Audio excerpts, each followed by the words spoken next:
আসসালামু আলাইকুম প্রাণপ্রিয় ভাই ও বন্ধুরা, আশা করি সকলে ভালো আছেন। আলহামদুলিল্লাহ চলে আসলাম আমরা একটি সাবমার্সিবল মোটরের বোরিং ডাউন করার জন্য। এটা একটা গলির মাঝখানে পড়ছে বিধায় পায়ে বাজাখুজো করতেছে। একটা ডাউন করে ফ্লোর লেভেল করে দিতে হবে। আমরা কাজ শুরু করছি। এখানে দেখে মনে হচ্ছে ছোট কাজ, কিন্তু কাজটা করতে গিয়ে বোঝা যাচ্ছে যে কত বড় একটা ঝামেলার মধ্যে পড়ে গেলাম। প্রথমে আমরা মোটরটা উঠিয়ে নিলাম, উঠিয়ে দেখি এই পাইপটা টোটালি লোহার পাইপ, প্রায় 3.5 ফিট লোয়ার পাইপ আছে। আমরা জয়েন্টটা খুলে দেওয়ার চেষ্টা করতেছি। এটা ডিজেল দিয়ে একটা মশাল জ্বালিয়ে নিয়েছি।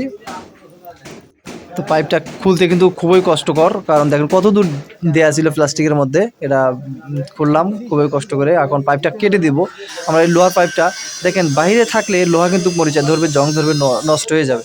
এটা নষ্ট হয়ে গেছে। তারপর থিকনেস কত, অনেক মোটা একটা পাইপ।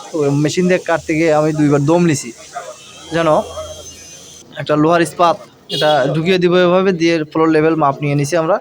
সুন্দরভাবে একটা সেট করে দিলাম যেন ফ্লোর লেভেল হয়। আর এটা কেমন হয়েছে কাজটা অবশ্যই কমেন্ট করে জানাবেন। ধন্যবাদ এতক্ষণ ভিডিওটা